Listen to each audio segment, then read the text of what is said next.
আসি কালীগঞ্জ বিধানসভার 225 পার্টির BLO animation form fill up করার পর আমার বুথে ড্রাফট লিস্টের নাম আছে 634 জনের। তার মধ্যে লজিক্যাল ডিসবাস সেল নমিনেটিং মিলে আমার 185টা হিয়ারিং হয়। এতগুলো হিয়ারিং হয়েছে, তার মধ্যে আমার মনে হয়েছিল যে 3 জন ভোটার অবৈধ, এবং তার একটা লিস্ট আমি AERO এবং সুপারভাইজারকে জানাই। এই 3 জনের মধ্যে 2 জন ভোটার আমাকে টাকা দিয়ে অফার করে যে নামটা তোলার ব্যবস্থা করেছিল, কিন্তু আমি রাজি হয়নি। বললাম এটা তো ওর বাবার থেকে 5 বছরের বয়সে বড়। তো এটা হিয়ারিং হয়ে গেছে গত মাসের 24 তারিখ।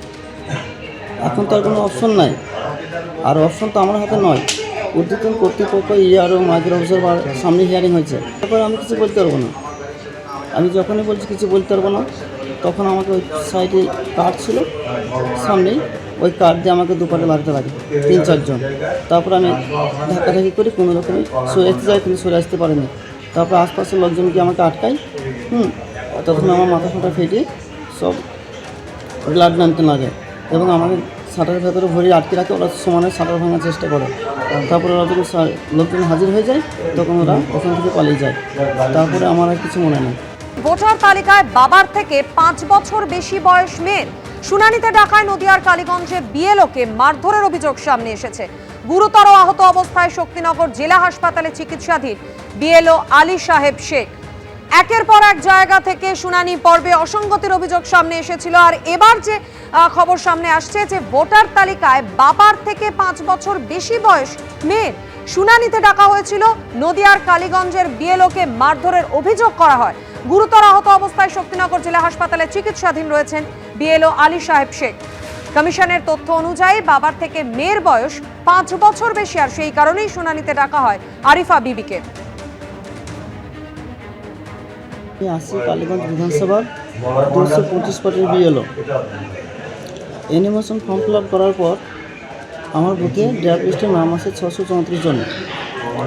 তার মধ্যে লজিক্যাল ডিসবাস সেল নমিনেটিং মিলে আমার 185টা হিয়ারিং হয়। এতগুলো হিয়ারিং হয়েছে, তার মধ্যে আমার মনে হয়েছিল যে 3 জন ভোটার অবৈধ, এবং তার একটা লিস্ট আমি AERO এবং সুপারভাইজারকে জানাই। এই 3 জনের মধ্যে 2 জন ভোটার আমাকে টাকা দিয়ে অফার করে যে নামটা তোলার ব্যবস্থা করেছিল, কিন্তু আমি রাজি হয়নি। বললাম এটা তো ওর বাবার থেকে 5 বছরের বয়সে বড়। তো এটা হিয়ারিং হয়ে গেছে গত মাসের 24 তারিখ। এখন তো আর কোনো অপশন নাই, আর অপশন তো আমার হাতে নয়। উদ্যোতন কর্তৃপক্ষ ERO মাইক্রো অফিসার সামনে হিয়ারিং হয়েছে, তারপরে আমি কিছু বলতে পারবো না। আমি যখনই বলছি কিছু বলতে পারবো না, তখন আমাকে ওই সাইডে কার্ড ছিল সামনেই, ওই কার্ড দিয়ে আমাকে দুপাটে লাগতে লাগে 3-4 জন। তারপর আমি ধাক্কাধাক্কি করে কোনো রকমে সরে আসতে যাই, কিন্তু সরে আসতে পারিনি। তারপর আশপাশের লোকজন গিয়ে আমাকে আটকায়। তখন আমার মাথা ফাটা ফেটে সব ব্লাড নামতে লাগে, এবং আমাকে শাটারের ভেতরে ভরে আটকে রাখে। ওরা সমানে শাটার ভাঙার চেষ্টা করে। তারপরে ওরা যখন লোকজন হাজির হয়ে যায়, তখন ওরা ওখান থেকে পালিয়ে যায়। তারপরে আমার আর কিছু মনে নেই। ঠিক কি ঘটনা ঘটেছে আরো বিস্তারিত আমাদের জানাবেন প্রতিনিধি প্রদ্যুৎ সরকার আমাদের সঙ্গে রয়েছেন। প্রদ্যুৎ, প্রথমত বাবার থেকে মেয়ে বড়, আর ফের একবার শুনানিতে বিএলওকে মারধরের অভিযোগ, পুরো ঘটনাটা জানাও আমাদের। দেখো মাধুরী, ঘটনাটা ঘটেছে কালীগঞ্জ ব্লকের আশাচিয়া গ্রামে।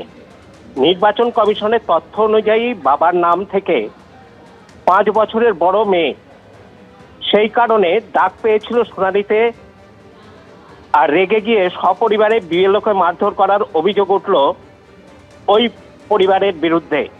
গুরুতর জখম অবস্থায় ওই বিএলও শক্তিনগর জেলা হাসপাতালে চিকিৎসাধীন।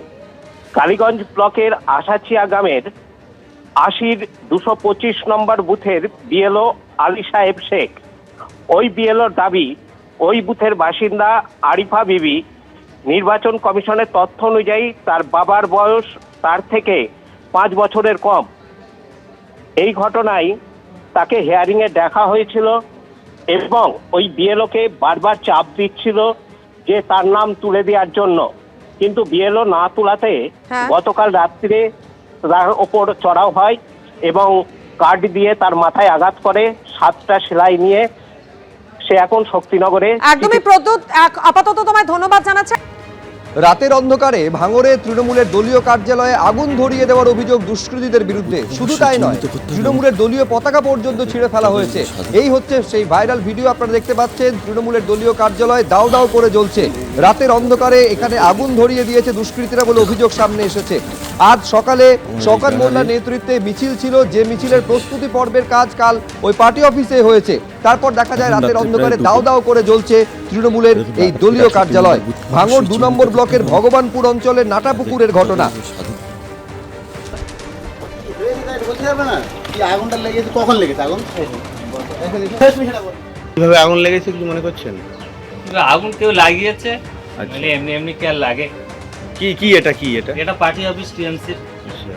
আজকে একটা বড় মিটিং আছে, তার আগে এরকম অবশ্যই আমরা সেই মিটিংয়ে যাওয়ার প্রস্তুতি, কালো সব বৈঠক হয়েছে, আজকেও মানুষ সব সজাগ আছে যাবে মিটিংয়ে, কিন্তু রাত্রে এই ঘটনা ঘটিয়ে দিয়েছে।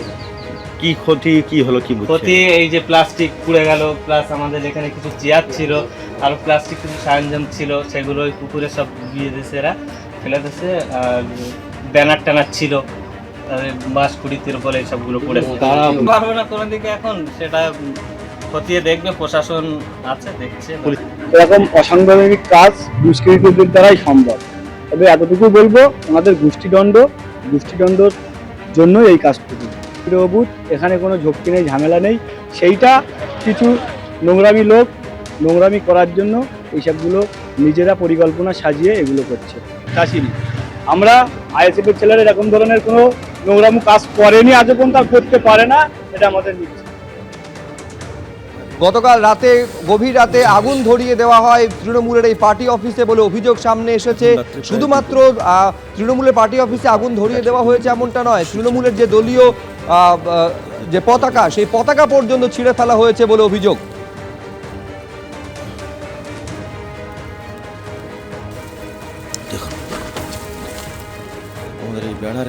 এবিপি আনন্দ, এগিয়ে থাকে, এগিয়ে রাখে।